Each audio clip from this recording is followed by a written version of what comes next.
Mas, bagaimana caranya meningkatkan viewer ketika saya live jualan di Facebook? Simak terus video ini sampai selesai.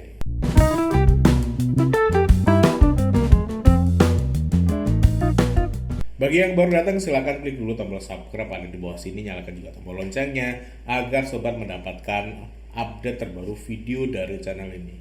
Nah, banyak sekali yang masuk ke nomor kami, nomor admin dari Satu Asa yang menanyakan tentang bagaimana meningkatkan viewer waktu jualan atau waktu live jualan di Facebook. Nah, memang salah satu cara yang bisa ditempuh atau bisa digunakan untuk jualan hari ini adalah dengan cara live di media sosial tentu saja. Bisa teman-teman kerjakan itu di TikTok ataupun Instagram, hari ini juga lagi ngetrend, atau juga kalau teman-teman masih suka atau masih aware dengan Facebook, live di Facebook juga itu menjadi salah satu strategi atau menjadi salah satu tempat untuk jualan yang efektif juga. Hanya saja salah satu kecenderungannya di live ketika teman-teman live di Facebook ya, itu tidak apa aku bilang, ya tidak melulu akan mendapatkan view yang baik-baik amat. Dan karena kalau jualan live kan otomatis view itu menjadi penting ya. Karena kalau kita jualannya live dan view-nya kecil ya tingkat penjualannya pun kemungkinannya juga kecil. Maka ya untuk meningkatkan penjualan salah satunya adalah meningkatkan jumlah viewer ketika kita sedang live. Nah, kasus yang terjadi adalah teman-teman atau sobat yang pernah tanya ke kami di nomor admin kami itu pengennya live-nya itu view-nya banyak, namun ketika kami cek akun sosial medianya, kalau dia itu rata-rata pakai yang masuk tuh pakai ini ya, pakai Facebook. Ketika kami cek Facebooknya, itu audiennya nggak baik-baik amat. Maksudnya audiennya nggak baik-baik amat itu gimana? Kalau dia live-nya itu pakai akun pribadi atau akun Facebook, maka pertemanannya tidak optimal. Kalaupun sudah optimal di pertemanan, biasanya pengikutnya juga masih sedikit. Kalau dia live pakai fanspage, itu tingkat like di fanspage-nya pun juga masih rendah.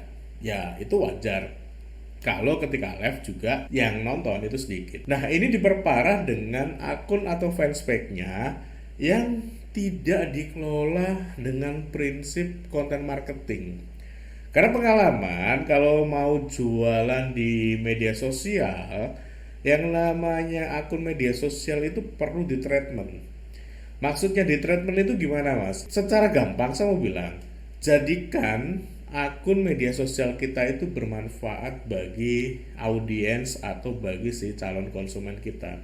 Nah, ketika kami melihat akunnya mereka, fanspage-nya mereka, itu rata-rata ya nggak pernah dikelola sama sekali. Yang terjadi adalah setiap hari ketika posting ya posting jualan, hard selling lah aku bilang.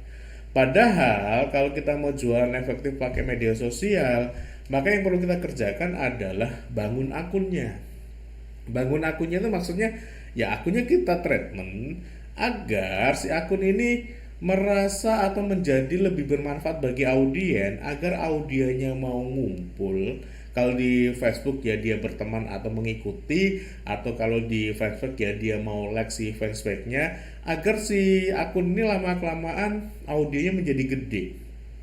Ketika audiennya menjadi gede, saat teman-teman atau sobat jualan, maka itu akan jauh lebih efektif dibandingkan dengan jualan di akun yang audiennya kecil. Nah, untuk membuat si audien ini menjadi gede, maka mau nggak mau ya hadirkan konten. Konten yang seperti apa? Ya konten yang bermanfaat bagi si audien atau calon market kita. Nah, yang terjadi yang banyak masuk ke kami ini ketika kita cek ya boro-boro menghadirkan konten, rata-rata yang terjadi adalah posting jualan hard selling terus setiap posting di akunnya mereka. Ya wajar akunnya nggak tumbuh, kalaupun live juga yang nonton sedikit.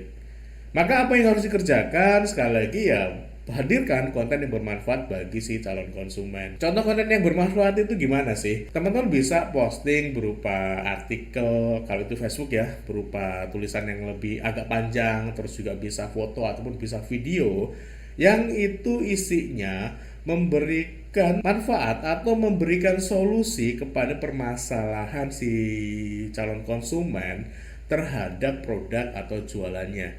Jadi bisa aja misalnya kalau teman-teman itu jualan batik, ya teman-teman bisa menghadirkan konten tentang batik atau seputar batik. Misalnya teman-teman bisa menghadirkan tips seputar perawatan batik. Karena tidak banyak orang yang paham untuk merawat sebuah batik gitu ya. Rata-rata yang terjadi adalah yang punya batik, orang awam termasuk kami gitu ya, termasuk saya, itu kalau batik itu ya dicuci pakai mesin cuci, pakai deterjen biasa, terus dijemur di bawah matahari. Padahal kalau batik dirawat seperti itu ya udah pasti nanti warnanya akan turun jauh, akan beladus lah bahasa Jawa nih. Nah, agar warnanya itu lebih stabil, tidak turun, tidak beladus, maka harus dirawat. Misalnya kalau nyuci hanya direndam, nggak boleh dikucek terlalu keras. Terus sabunnya itu pakainya lerak.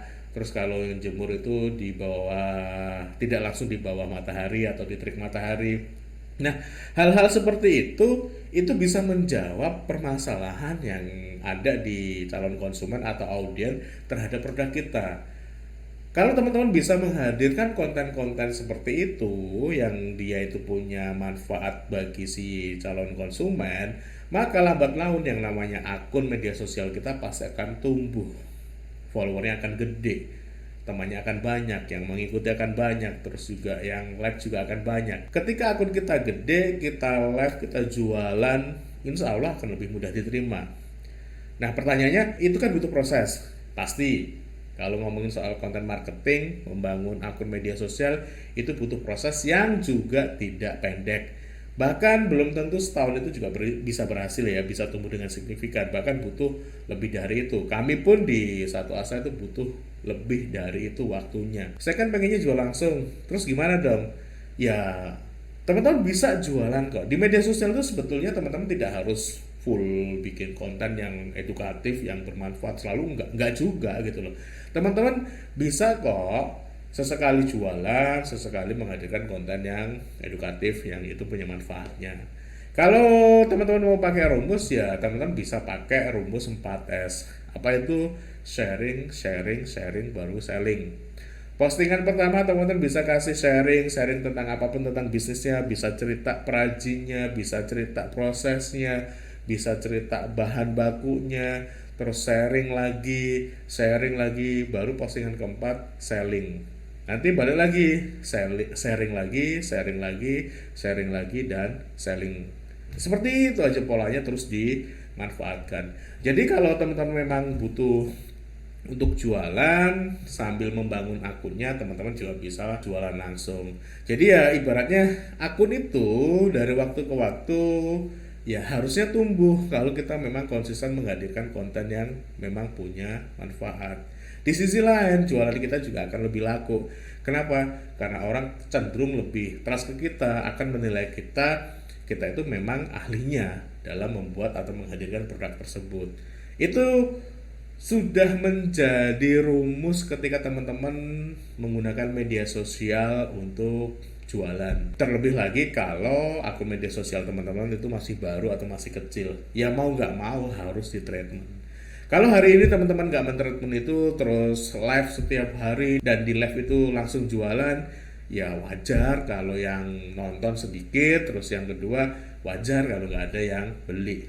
Maka untuk mengatasi itu, hadirkan konten yang bermanfaat, konsisten dengan itu, insya Allah lambat laun si audiens atau calon konsumen lebih percaya ke kita, dan ketika itu sudah terjadi, teman-teman jualan itu lebih akan mudah diterima dibandingkan teman-teman jualan di akun yang dia followernya atau audiensnya nggak banyak, terus setiap hari teman-teman jualan. Nah itu sobat, jawaban saya tentang bagaimana cara meningkatkan view jualan live langsung di Facebook.